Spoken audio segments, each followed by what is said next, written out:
Akarshan Films present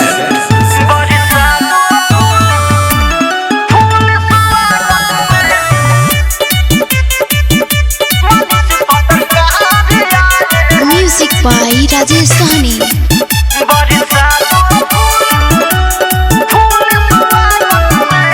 Bharat के लाल मनीष पत्रकार हो, नमवे बारांड बसनफ बिहार हो। भारत के लाल मनीष पत्रकार हो, नमवे बारांड बसनफ बिहार हो। गली गली में होता बेहाला, सब कोई दीपक जलाए हैं। बरसा दो फूल स्वागत में मनीष पत्रकार आए हैं। बरसा दो फूल स्वागत में मेरे सरकार आए हैं। बरसा दो फूल स्वागत में मनीष भैया जी आए हैं।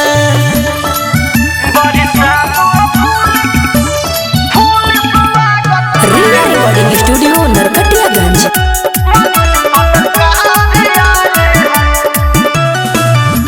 पूरा बिहार में बहा नहीं के शोर हो, जहाँ जहाँ जले हवा होला जोर हो।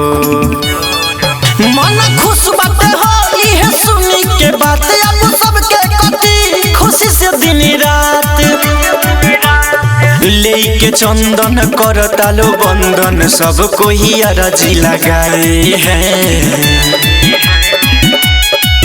बरसा दो फूल स्वागत में मनीष पत्रकार आए हैं। बरसा दो फूल स्वागत में मेरे सरकार आए हैं। बरसा दो फूल स्वागत में मनीष भैया जी आए हैं।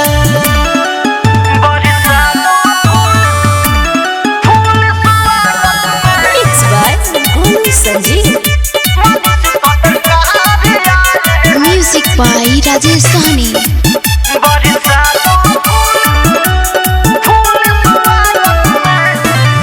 गोलू सन जीव अनुराग करता बे बंदन, भैया मनीष के सत सत बाय अभिनंदन। सुनराम बलिराज बिहारी बिरजेश, हम कहतनी बात सुना विशेष। दिल उनके लिए हम बिछाए हैं, दिल उनके लिए हम बिछाए हैं। बरसा दो फूल स्वागत में मनीष पत्रकार आए हैं। बरसा दो फूल स्वागत में मेरे सरकार आए हैं। बरसा दो फूल स्वागत में मनीष पत्रकार आए हैं। रिया रिकॉर्डिंग स्टूडियो नरकटियागंज।